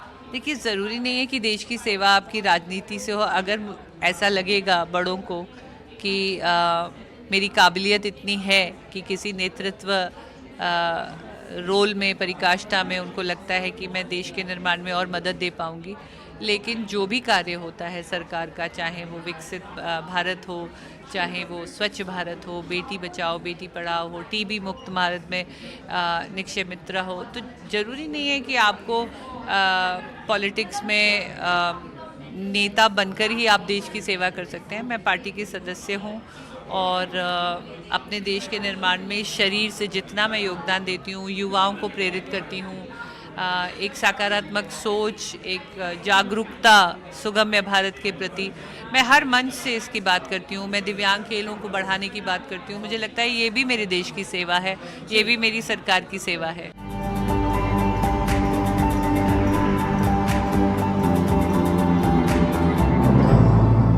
कोई इस किताब को पढ़े और आखिरी पन्ना बंद करे तो उसके अंदर एक प्रेरणा, सहानुभूति ना हो, और वो रातें जो मैंने बहुत रोते हुए काटी, मैं उनकी चर्चा अगर ज़्यादा करती, वो हज़ारों ईमेल, वो हज़ारों दस्तकें, वो हज़ारों दरवाजे जिन पे मैंने जाके कहा कि मुझे अपंग ना कहें, मुझे अवसर दें, क्योंकि छोटी छोटी नन्ही बच्चियों को बड़ा करना जब पति कारगिल की लड़ाई पे है और मैं बिस्तर पे हिल भी नहीं सकती हूँ, नाराज़गी रही ऊपर वाले से। बहुत समय लगा ये एक्सेप्ट करने में कि जब मेरा पूरा बचपन अस्पताल में गुजरा था और मुझे लकवा हुआ, फिर मेरी बेटी को। Why it is critical to address climate change and preserve our health. I would now like to introduce our speakers for this session. Jay Lemery is the professor of emergency medicine at the University of Colorado School of Medicine, chief of the section of wilderness and environmental medicine, and faculty in the Department of Environmental and Occupational Health at the Colorado School of Public Health. Dr. Lemery has expertise in austere and remote medical care, as well as the effects of climate change on human health. At the University of Colorado, he co-founded the program on climate and health based at the School of Medicine. James Bradley is an acclaimed writer and critic, author of novels such as Rack, The Resurrectionist, and Ghost Species. He has also published a poetry collection, Paper Nautilus, and a non-fiction work, Deep Water, The World in the Ocean. Vanshika Kant is a climate, human, and social development expert at the Asian Development Bank, working on equitable infrastructure projects across sovereign and non-sovereign sectors. A World Economic Forum global shaper and Schwarzman scholar, her expertise spans climate change, healthcare, urban development, crisis management, and gender equality and equity. She holds degrees from St. Stephen's College, the University of Oxford, and Tsinghua University. Pranay Lal is a natural history writer, public health expert, and climate advocate. His debut book, Indica, A Deep Natural History of the Indian Subcontinent, won the Tata Lit Fest and Delhi World Book Fair Awards, and was listed among Mint's 50 most significant books on India. His second, Invisible Empire, The Natural History of Viruses, won multiple awards, including the Green Lit Fest Award 2023. Both books have been widely translated. They are in conversation with Swati Chopra, editorial director of non-fiction at Juggernaut Books, has over 2 decades of experience in publishing and journalism. Author of 5 books, including Dharamshala Diaries, she is a prominent voice in Indian non-fiction. We also have on stage Nishtha from the Nupur Sansthan, a social organization dedicated to advocating the rights of the deaf community and promoting an inclusive society, who will be assisting with the sign language for this session. May we have a huge round of applause for our speakers, please.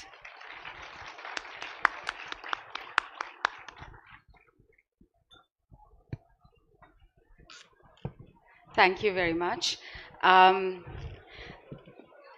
So in this session, as you all heard, we are going to talk about the intersection between climate change and health in particular. And I'd like to start with Vanshika. Vanshika, would you like to give us a background on how for the last many decades, there was a bit of a hesitation to bring in health and climate, to look at health from a climate change perspective and vice versa, and how this has changed in the last decade? Sure. So firstly, a very good afternoon to everyone. So when you think of the climate conversation, traditionally the focus areas and the sectors have been energy, industries, mobility. The human and social development sectors have been kind of the laggard areas. And it's interesting to know that, because if you think of health is literally at the heart of climate change. And climate and health are, as now increasingly recognized, twin emergencies and two sides of the same coin. But it's taken many years, and only in the past, I would say 3 to 5 years, that there has been concerted, collaborative of effort globally to look at this intersection, and there are multiple reasons for that. Of course, in the last decade to 2 decades, the impact of climate change on human health and planetary health has become much more visible and tangible. So that is of course one. Second, that of course sustainable development has become, through a lot of the agenda setting and the frameworks and mandates, has become intrinsic to multilateral efforts, and even at the national and local level, there's much more focus on climate change. You have institutions which are increasingly becoming climate first, and budgetary allocation towards climate and its intersections have emerged. Along with that, I would just like to pause and also say that while climatic impact on health has received more attention, but it's not just a one-way equation. When we look at the intersection, we also need to look at healthcare's contribution to climate change. Because it is also a high polluting industry which hasn't been looked at till now. Just to share some data points, on the climate to health side, in the last 30 years, almost 5.6 billion human lives have been lost, and about 1.5 trillion has been the economic loss on the front. And from the health to climate side, An area which has been completely overlooked, and now the realization is that while it's traditionally seen as a do no harm sector, but it's also contributing because health facilities are running 24/7. So we do need to think of low carbon, resilient, sustainable health systems as well, and what does it mean across the chain, from at the health facility level to supply chains and so on, to of course leadership and governance as well. So on that side, we see that if the health sector were a country, it would be the 5th most polluting, and its GHG footprint is almost 5.2%. And is this a global statistic? This is a global statistic, and all this evidence has come up only in the past 3 to 5 years. So now there's much more momentum, and I can say that very happy to share that actually there's in the first time in human history that there has been this convergent effort. It started institutionally. I would say the starting point was in 2021 when COP26 at Glasgow had the first kind of formalized programming around health, which was a half-day focus, to COP28 where there was a dedicated health day, one for the first time in 28 years of UNFCCC. And as much as we know the challenges and with a lot of these convenings, but health has actually come up in a big way, and it led to the Climate and Health Declaration, where 120 countries for the first time have committed towards low carbon, but most importantly, first, resilient health systems and low carbon healthcare as well. And just to add that along with this, even at the G7 and G20 level, in Germany and during India's presidency, there has been commitment in the formal declarations as well. So I just wanted to lay that landscape, that a lot has happened, and happy to throw light further. Thanks, Vanshika. Jay, I'll come to you. You wrote a book on this very intersection, between climate change and global health in 2017, and your book was called Enviromedics. So if you could tell us a bit about what you were thinking of in 2017 and how things have changed in the intervening years.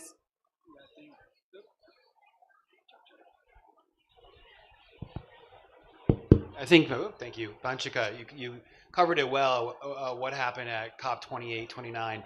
I think the big changes are that health is now a player, at least at the COP level. We're seeing more and more organizations coming in and thinking about how to decarbonize, and it really motivates the health sector. So I think of the WHO Attach group, the Healthcare Without Harm, where now there's, again, sustained effort in making health one of the top global priorities for climate change.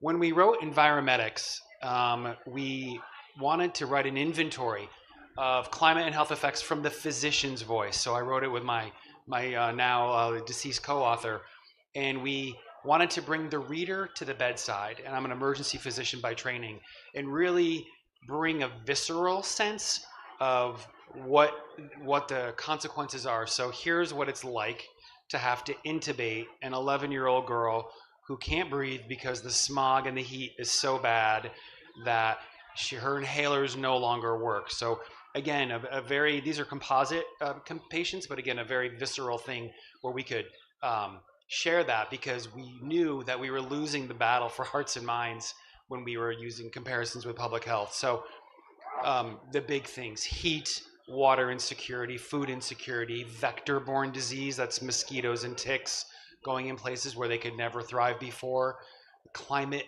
dysphoria, mental health displacement. That was the inventory, and we put it out there. Since then, I'm sad to say most of our projections, which were just a synthesis of the data at the time, have proved to be the more modest projections at the time. Real data has outpaced it, unfortunately. And I guess to your last question is what would we have done differently? I wish we had used more deliberate voice and be less equivocal. I think we're trying to kind of get people to jump in. Remember, this was 2017, and certainly we were thinking about climate skeptics probably a little bit too much. So as you had suggested, it's time for an update of, Absolutely. of the book. So much time has to get happened. writing. Yes, a new and updated Enviromedics. Pranay, let me come to you.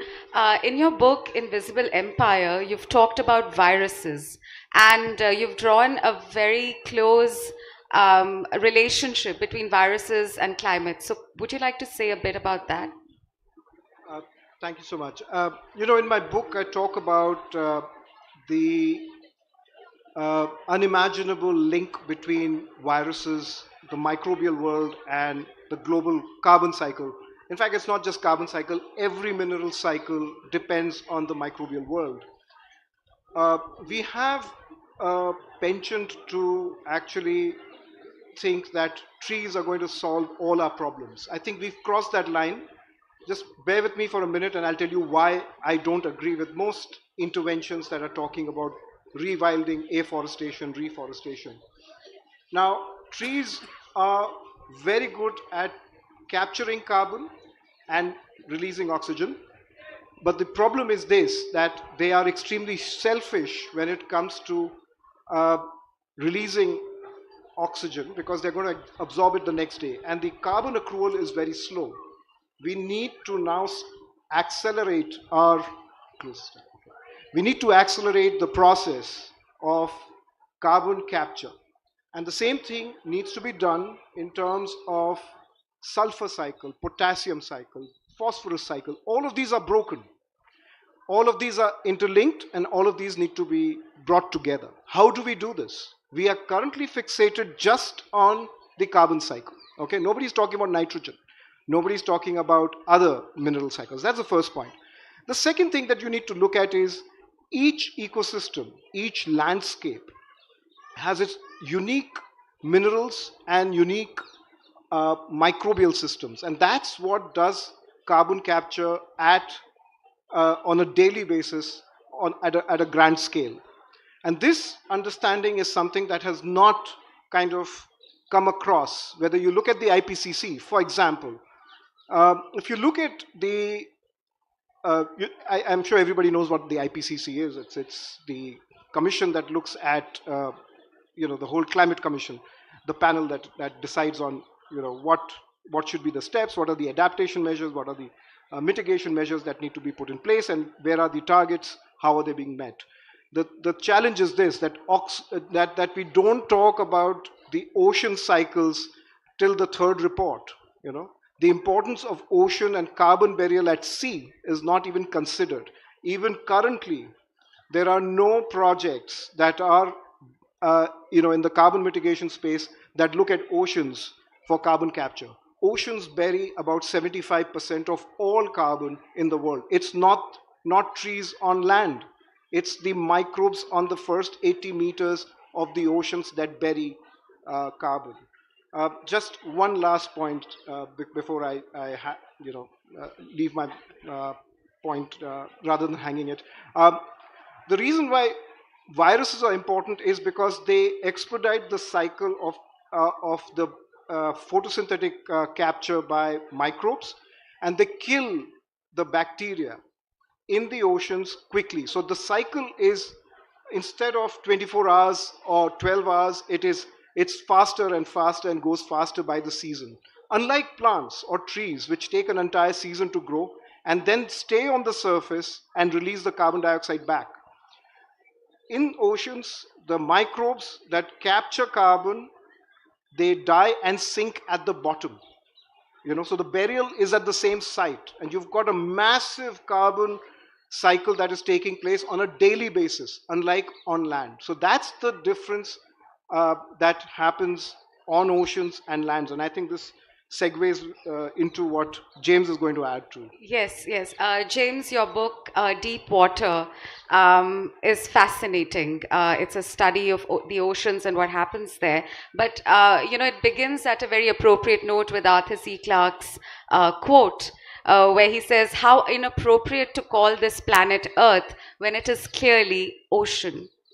And a part of your work on the oceans is about, ocean heat waves, as well as the ocean current changes, and all of which has a huge impact, not just on human activity and populations, but also what we're trying to talk about, which is essentially health.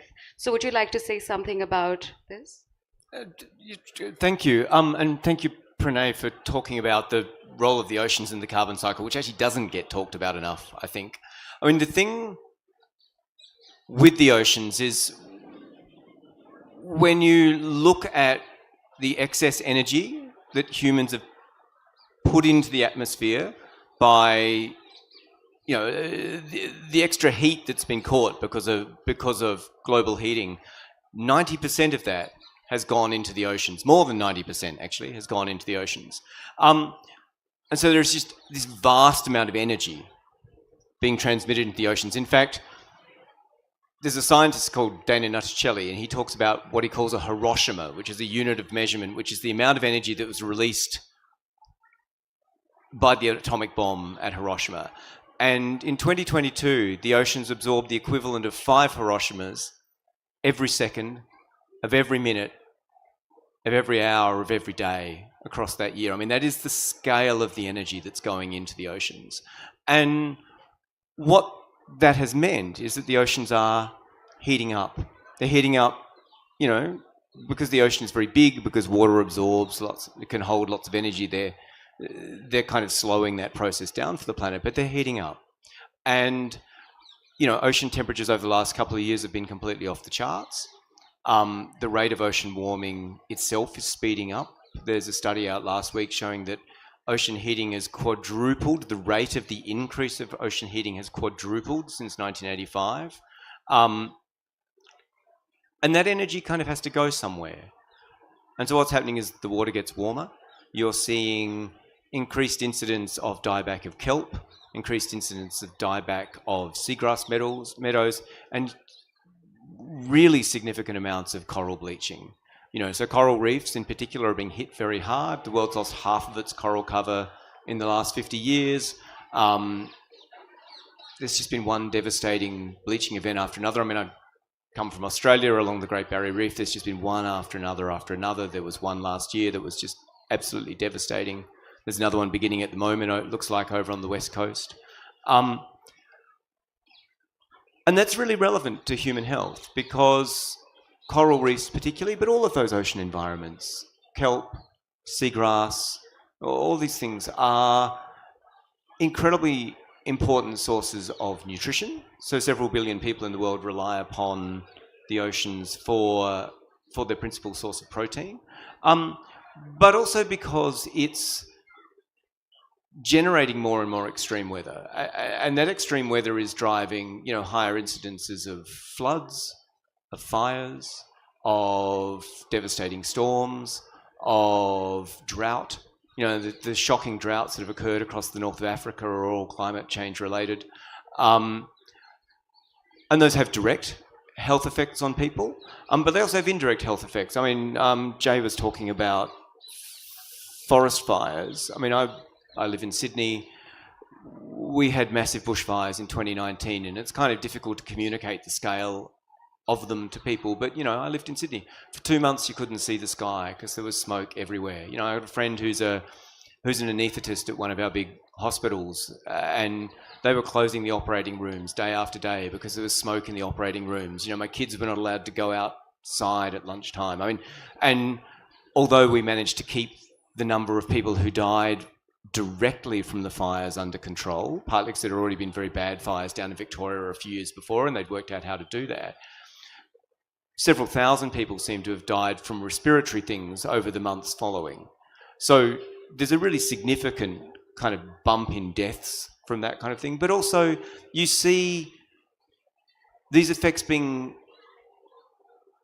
kind of affecting people in a very disproportionate ways. They kind of accelerate social disadvantage. So when you look at the floods and the fires in Australia, if you're an Indigenous Australian, you are twice as likely to be affected by those disasters as you are if you are a non-Indigenous Australian. So you have the most vulnerable, the most socially and economically disadvantaged people in the country being affected twice as much as everybody else. And that just accelerates existing disadvantages, it accelerates existing inequities about health. It accelerates existing inequities around mental health, and a whole range of things. So there's this absolute connection between those things.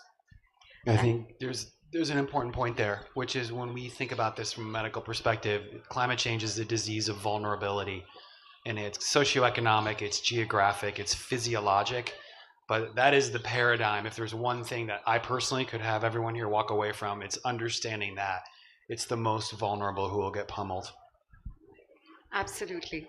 And I think now it's time to address the elephant in the room, which is I would like each of you to respond to the US withdrawal from the Paris Climate Agreement. And you can do it, at an individual level, how it impacts your work, how it impacts the global climate conversation, and what do you see happening in the next few years because of this, as a direct result of this. So, Vanshika, you can start.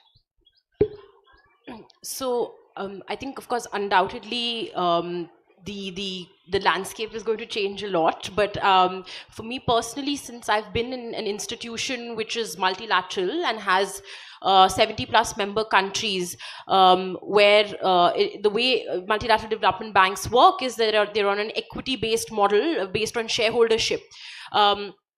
And for instance, at ADB, Japan is the major country, donor country, with about 15.6% rights, which is equivalent to the US. And most of our projects are actually in the global south, across South Asia, Southeast Asia, Pacific, and Africa.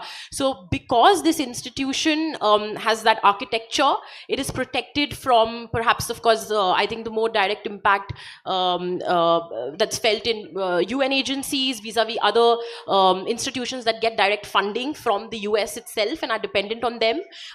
Here we have a much more diversified pool of financing. We also increasingly, a lot of MDBs are working with the private sector, philanthropic capital. And of course, while certain set of stakeholders would pause and stop, there are those who feel that all the more we need to intensify our efforts, right? to counter the deficit that we're seeing, the pullback and the withdrawal we're seeing. The second is, as leadership of the US recedes, other countries will step up or will want to fill that position, be it India, be it China, be it other countries. So it'll be interesting to see how that happens. But I can say that for a lot of the multilateral institutions, besides even ADB, AIIB, for instance, which US is not a member of but has 110 member countries, will have even a much bigger role to play. So it'll be interesting to see how the geopolitical landscape unfolds and how the dynamics change between the existing kind of the anchor institutions in the international development landscape. I must also add that this agenda in particular, the climate health intersection, has now reached such a level of maturity that I think it's here to stay, and it's not something that's going to just evaporate. For instance, a few months back, all the MDBs came out with a joint MDB, a joint investment roadmap. So how do you start identifying for all the problems that have been mentioned for extreme weather events, infectious diseases, water, food, nutrition challenges, mental health, how do we solve for them? So there has been over the past, at least 2 to 3 years, so much work on looking at who are the institutions doing the work, who are the public sector entities, the private sector entities, civil society, what kind of tools and solutions for be it to counter the urban heat island effect. Marine thermal heating was being spoken about at length, and I'm happy to tell you that thanks to so much of evidence that's coming out and so much of literature that's coming out, this is definitely an area the MDBs are addressing as well. So, not just urban pockets where heating is usually looked at traditionally, but also coastal communities and the vulnerable as well. For all the kind of projects that multilateral banks fund, I must share with the audience that the focus on vulnerable communities and environmental and social safeguards is very, very high. And that's what makes the project preparation and execution and design and delivery actually very different from what national governments do. And even when you're in that negotiation period and the project goes for board clearance, the host country has to meet a very high threshold. So we make sure that whatever partnerships we're working, whatever projects we're designing, the stakeholders are key in terms of the beneficiary group. And to just give a flavor of what are the kind of solutions that we're looking at for climate and health. So for instance, be it urban heat tools, where we can use climate modeling and data science to look at what are the heat pockets, the heat hotspots in cities. In those areas, what is the kind of urban construction material being used, what is the tree, the green cover, and who are the kind of communities living there? Because as was very rightly mentioned, that there is that very unfortunate overlap that a lot of the climate hit or climate challenged areas also have the most vulnerable communities. So how can we use this data for better decision making, better planning by the health authorities, by municipal leaders, and that when we build our cities, we in a greenfield manner, but also whatever brownfield retrofitted measures can take place. So that's one example. We're looking at how we can use environmental data for healthcare. So looking at the number of floods, the kind of wildfires, the kind of droughts. What is the intensity? What is the frequency? How are we mapping it with health challenge, how it's impacting health directly and indirectly, and using that for surveillance and for early warning systems. Along with that, very important that we are developing a lot of accelerator courses for high-level leadership, because finally, this is people in decision-making, and your question also is about that people in decision-making roles, they need to be sensitized. So we're developing a climate and health accelerator, climate health futures course, which will train leadership in developing member countries on the importance of putting climate and health at the top of the agenda, both in terms of funding, also in terms of partnerships, in terms of innovations, in terms of capacity building, and so on. So those are some examples that I thought would help bring a little bit of flavor to it as well. Jay, you are the only American on this stage. From that perspective, of course, please react to the withdrawal of the US from the Paris Climate Agreement. But also, what do you think of Vanshika's point that as the US withdraws, it also secedes that space for other countries to take leadership of the climate discourse? Yeah, I'm a health practitioner and run a climate health program. So there's obviously going to be a big change in global governance. I actually think you're right, and that is that when global governance change, there's going to be new players emerging. I've had the opportunity to be at the last few COPs, and it's a UN conference. It's the Council of Parties, and there's tremendous energy around this. So where the US clearly is going to withdraw, there's no shortage of enthusiasm and energy and ideas. And separating the World Health Organization decision, there's a lot of money that's being pledged for climate and health, as was publicly put forth at the COP28, I believe. And very little of that is tied to the US government. So there's still going to be an influx of funds mobilizing these health ideas. And again, I think the train rolls on and continues, and hoping for the best. Pranay, would you like to respond? I was hoping James would go first, but let me. Okay. I'm sorry, I don't share the optimism that Vanshika has, because, and she's made the right points. I mean, this is what is going to be done, and this is what the investment is for.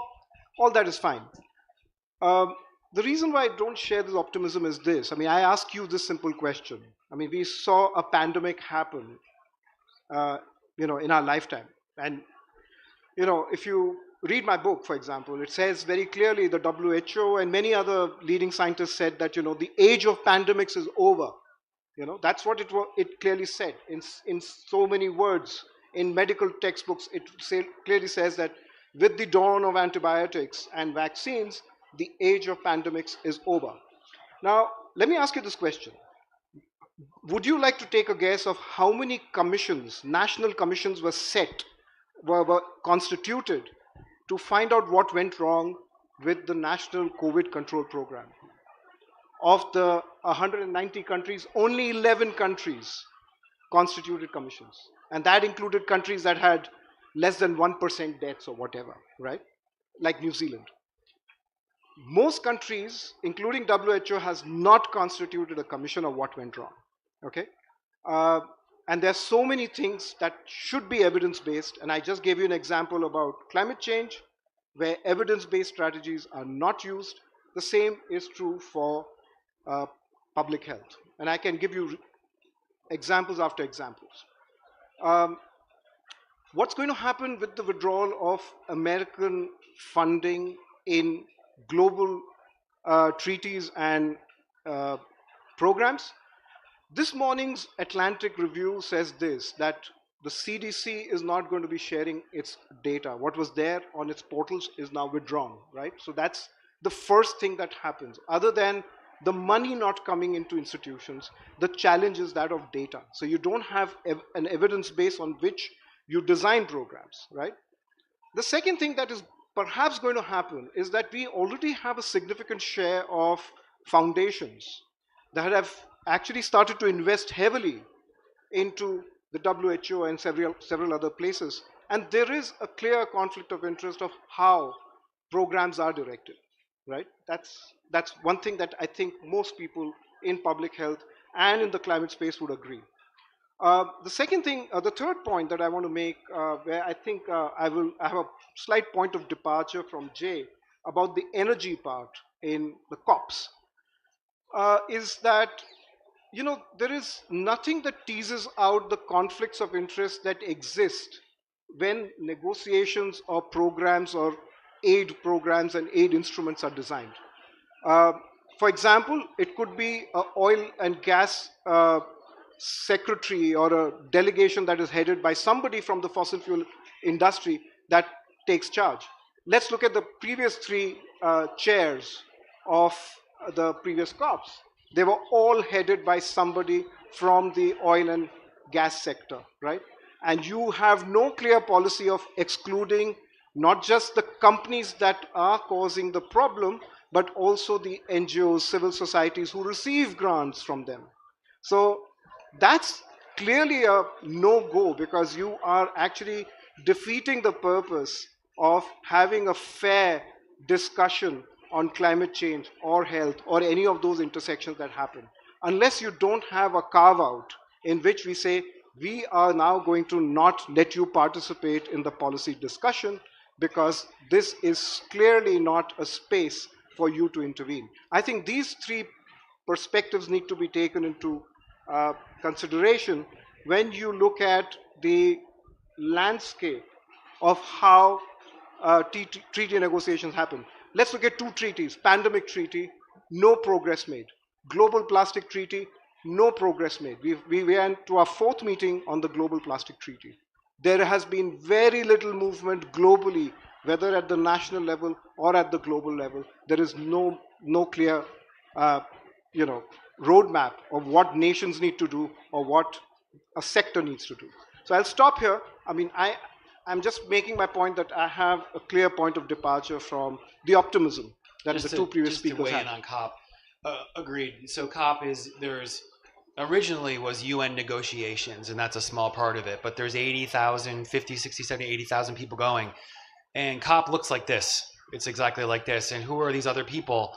They're students, they're youth, they're industry, they're innovators, they're academics, right? They're people trying to make. So I do think that, point conceded, that COP, the negotiation, it is what it is, probably a bit lackluster, but the energy in the seams and surrounding is off the charts and growing every year. And also to add to Pranay, what you were saying, you talked about some very sort of real terms, but also it normalizes climate denialism at a larger level. I think it denormalizes, because I think it's deflecting the whole issue from looking at the real core issues. For example, look at, like I said, oceans don't find a mention till the third report of the IPCC. Why not? Because the most carbon capture happens there. Do you know the geologic landscapes, if you were to look at which is the landscape that does the biggest carbon capture in the world? It's Ganga. Not Yamuna, not Indus, not any river. 22% of the entire geologic carbon capture happens at the Ganga. Rivers don't find a mention till the fourth report. Even today, sediments and carbon burial because of sediments, organic matter burial through sediments, is not even considered as a strategy, whether it's by any of these large certifying companies. So, this is the real case in point, that, we are using what the politicians, the corporations, and the public at large wants us to believe, that tree planting will solve the problems. Sorry, we've crossed that point. That should have happened till the 70s, perhaps till the beginning of 80s. I'm not saying please don't plant trees. I'm saying please go ahead and plant trees, but that is not going to be enough in reversing climate change. So that's the denormalization process that we now need to understand based on good evidence. Would you like to, James, respond to the original question for this round? Sure. I'll be quick. Look, I mean, I think I would agree with some of what Vanchika and Jay said about, conceding space, but I'm not sure I concede as a positive thing. I mean, I think what you're seeing with governments, a number of governments around the world, is lots of them actually going to water on their commitments. You're seeing big corporations going to water on their commitments, because we're kind of getting to the bit where it's hard. And you now have a government in the US, which, whether it's in or out, is very influential, which is going to provide license to all of those people who want, I mean, as Pranay just said, is going to provide license to anyone who wants to back out. But the thing I would say is that I think one of the things you see with Trump is that there is a kind of constant outrage cycle.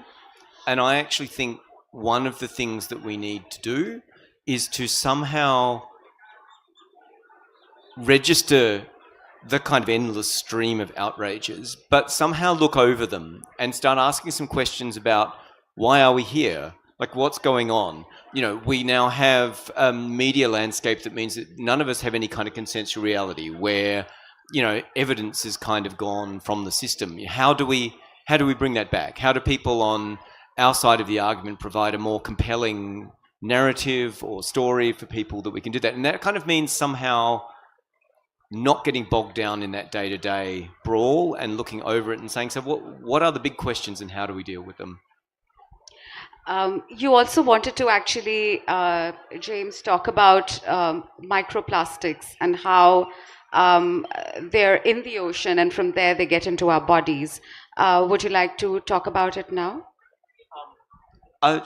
Sure. I suspect Jay knows more about microplastics and health than me, but I mean, huge amounts of, well, plastics are a problem for climate in two directions. So the production of plastics accounts for around 3% of global emissions. And then about 11 million tons of them end up in the ocean every year. Now, some of those plastics remain whole, so they're bits of nets and things like that, but lots of them break down and they become smaller and smaller fragments. And those fragments, some of them absorb toxins out of the water, some of them just continue to break down. There's now a process we know about on the ocean surface where you see the kind of creation of a kind of mist of kind of what they call nanoplastics, which are unbelievably tiny fragments of plastic. And they are in the atmosphere, they're in the water, they're in the ocean, they're in the breath of dolphins, they're in our bodies. And, you know, they are, we still don't really understand, I'm not going to defer to Jay here, but we still don't really understand what their effects on us are, but they are not good. They're not good for you. They are not good. Would you like to talk about, I'm not going to talk about medicine beside a doctor, sorry. Should we take some questions from the audience now? Are there any mics? Are there any mics for questions? They're coming. Okay.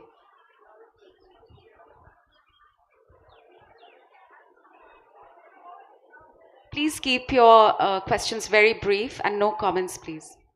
The USA has withdrawn not only from Paris Agreement but also from WHO. What do you think this will?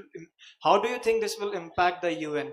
You have also mentioned that planting trees will have negligible impact. Do you believe capitalism is to blame for the current environmental crisis? Additionally, what are your views on nuclear energy?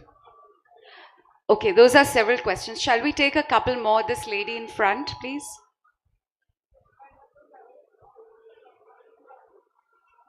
Good evening, everyone. My question to the James sir. James sir, how artificial intelligence industry affect the water pollution and shortage of water and effects on the health? Artificial intelligence industries. Well, I mean, all of the AI data centers and things are absorbing huge amounts of water and huge amounts of power. I don't think we necessarily have great statistics about that yet. It's a bit unclear, but the kind of bump up in US energy use is connected to data centers. We also know that lots of organizations like Microsoft, which had quite tight climate things, have just turned them all off, and that's because they want to chase AI. And it also soaks up huge amounts of water. So I'm not sure that I can connect that directly to health except through the kind of climate crisis. But I mean, clearly there is a whole kind of energy and water dimension to AI that's not talked about, which is part of a much broader materiality about AI. I mean, we think about AI as a kind of technology which is, you know, it's in the cloud, you know, but in fact it's an incredibly physical technology. I mean, it's built out of minerals that are mined often in developing countries under terrible conditions. You know, it is, you know, stuff on social media. You know, you have the content is kind of assessed by people working in places like Ghana who are sitting there watching the videos of like beheadings and child abuse and things like that so that you don't see it. I mean, there is this kind of human and material dimension to AI that we don't talk about enough. Yes, please. How do you think climate change is altering the pattern of diseases and the way we live? And what should the startup focus on to address this shift in the both health and the lifestyle? Startup idea. Yes, Vanshik. I'd like to address that because, you know, to just give a sense that when we talk about climate and health, there's also the entire ecosystem that's coming up. There's also market creation. There are a lot of these aspects as well. And it's critical to make sure that we identify the best ideas. We're able to support startups, entrepreneurial energy where required. So one major focus area for us is also blended and catalytic finance, where we are working with partners to have innovation pipelines that we plug. So we are very actively looking at that. And I must say that in a lot of our, we held a climate health solutions conclave recently in India. I just want to tie this also to the previous question on leadership, the US and other countries and how things will evolve. I think, you know, strong dynamic leadership in any country should actually see this as an opportunity that, okay, if the US is taking 100 steps back when it comes to climate, if we are doing a lot, how can we drive the world, be it on mitigation or adaptation and resilience, and share those best practices? Just to throw some light, you know, if you look at NHS in England, they have committed that they want to be net zero by 2040, with reaching 80% of those of that commitment by 2028. By 2045 they want to be net zero with supply chains, and this is all out in the public. So if they don't if they don't meet it, then it shows very poorly on them. So my point is, countries like UK, Australia, Netherlands are doing a lot with mitigation. We have countries like India, Indonesia, Philippines who are looking to do a lot on adaptation and resilience when it comes to climate and health. And therefore the entrepreneurial landscape and the startups and the kind of initiatives that come up will align with mitigation and ANR accordingly. And we need to have more public-private sector engagement, which has also been a focus for a lot of our convenings and agenda setting. Yes, the lady in brown, please. Yes, you. Hello. Sorry. My question is, China is going to build one of the biggest dam on the Yangtze or Brahmaputra River inside occupied Tibet. And my question is, what impact it will on in terms of geological and also environmental destruction? Thank you. I think that's a very particular question. Does anybody here want to take it up? Or okay, this gentleman here in front. Hello, I want to ask the one, I don't remember your name. See, I understand decarbonization, we are doing the tree plantation and other thing using less plastics. I'm not buying my clothes, I'm buying only after 3 years, okay? We have to do such things so that it can be helpful for decarbonization.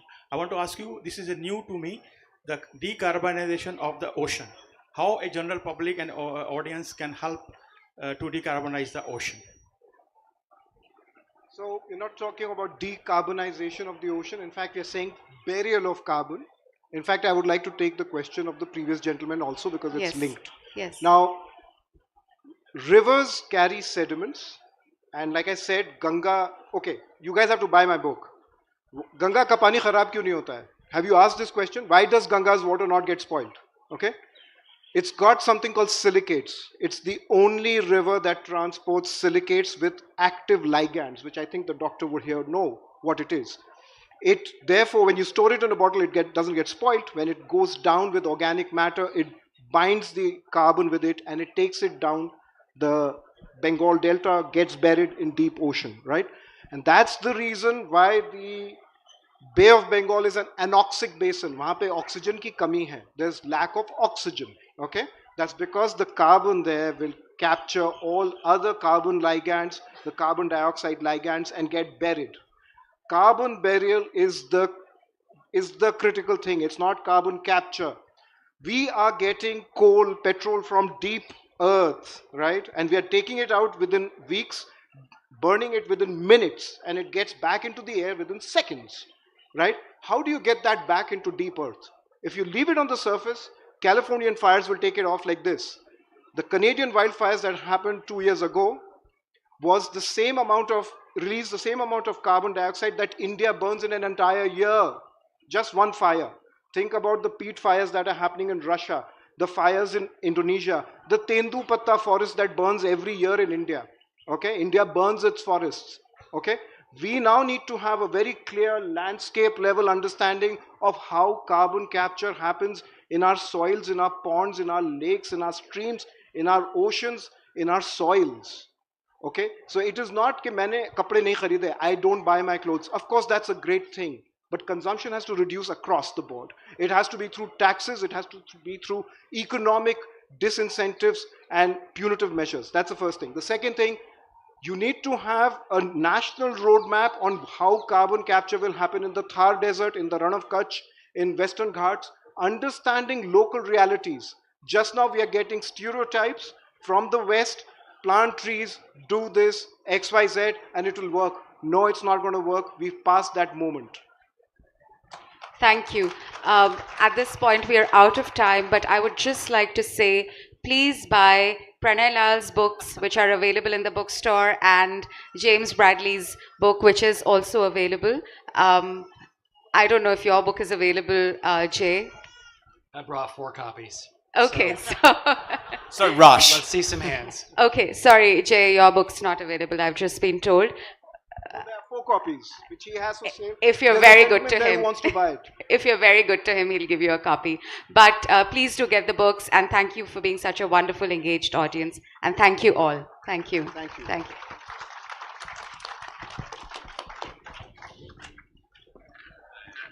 We would like to thank Jay Emery, James Bradley, Vanshika Kant, Pranay Lal, and Swati Chopra for a brilliant session.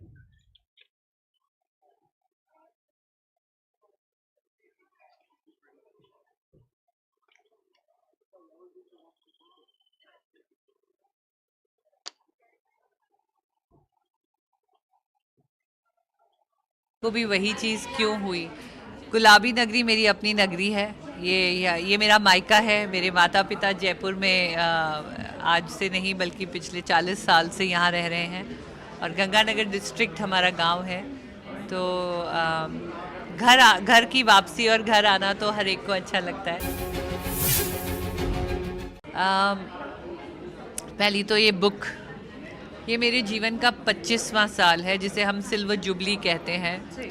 तो मेरी silver jubilee में मैंने सोचा कि silver jubilee मैं इसलिए कह रही हूँ कि मैं अपनी व्हील चेयर का हमेशा फीनिक्स बर्थडे बनाती हूँ। जिस दिन मेरे को ज़िंदगी मिली, हालांकि ऑपरेशन थिएटर के बाद मेरा छाती का निचला हिस्सा लकवाग्रस्त हुआ, लेकिन हो सकता था उस ऑपरेशन चला जाता। तो मैं बहुत शुक्रगुजार हूँ डॉक्टर्स की कि उन्होंने मुझे बचा लिया और इलाज कुछ इतना अच्छा किया, ट्यूमर रिमूवल्स, कि आज 25 साल मैं देख पाई।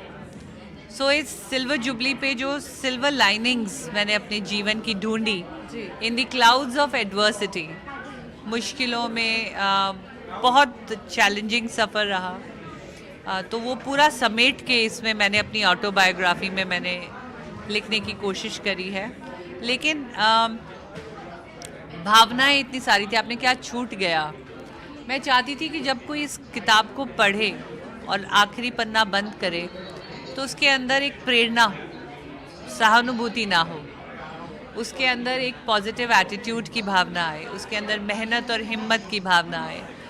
क्योंकि अगर मैं अपने मानसिक उतार चढ़ाव की बहुत सारी कहानी इसमें लिख देती, या मैं उन नकारात्मक सोच के बारे में जो कि मैंने बहुत सही, और वो रातें जो मैंने बहुत रोते हुए काटी, मैं उनकी चर्चा अगर ज़्यादा करती तो शायद ये बुक प्रेरणादायक ना होकर ऐसा लगता कि लोग मेरे पे सिंपैथी या एम्पैथी करें, जो कि मानसिकता मैं बदलना चाहती हूँ। तो ये लिख देना कि मैं बाइकर बन गई एक चैप्टर के अंदर, कहीं ना कहीं वो 1000 ईमेल्स छूट जाती हैं जो लगी थी लोगों को ये कन्विंस करने में कि मुझे फंडिंग दीजिए, मैं मोटरसाइकिल चलाना चाहती हूँ। वो हज़ारों ईमेल, वो हज़ारों दस्तकें, वो हज़ारों दरवाजे जिन पे मैंने जाके कहा कि मुझे अपंग ना कहें, मुझे अवसर दें, क्योंकि मैं अपने शरीर से कुछ करके दिखाना चाहती हूँ। तो आई थिंक सब कुछ समेट पाना, क्योंकि एक माँ के नाते अपनी बेटी को दिव्यांग होते हुए देखना, अपंग होते हुए देखना, छोटी छोटी नन्ही बच्चियों को बड़ा करना जब पति कारगिल की लड़ाई पे है और मैं बिस्तर पे हिल भी नहीं सकती हूँ। तो बहुत सारी भावनाएं हैं जो नहीं समेट पाई, लेकिन फिर भी बहुत कुछ लिखा है इसमें। और जो छूटा है ये 2016 पे ख़त्म होती है जब मैंने वो मेडल जीता था। लेकिन 2016 के बाद जो क्या बदलाव सुनामी का आई, मैंने लोगों को बदलते देखा। मैंने अपनी चारों तरफ एकदम से तूफान आया। मैंने कभी इतनी मीडिया नहीं देखी, मैंने कभी इतनी बैंक बैलेंस या बैंक में जाके काम नहीं किया। और एक अपने आप में अहम को रोकना, वो भी मेरे को बहुत, तो वो बहुत सारी बातें थी कि उस मेडल का जो इम्पैक्ट हुआ शायद वो दूसरी बुक के लिए रखा है। अब तो बहुत सवाल पूछे अपने आप से, बहुत नाराज़गी रही ऊपर वाले से, बहुत समय लगा ये एक्सेप्ट करने में कि जब मेरा पूरा बचपन अस्पताल में गुजरा था और मुझे लकवा हुआ, फिर मेरी बेटी को भी वही चीज़ क्यों हुई। चलिए मेरी तो बीमारी के चलते था, लेकिन बिटिया का एक्सीडेंट क्यों हुआ वही अस्पताल। मैं पुणे कमांड हॉस्पिटल में रही क्योंकि हम फौजी थे, तो बिटिया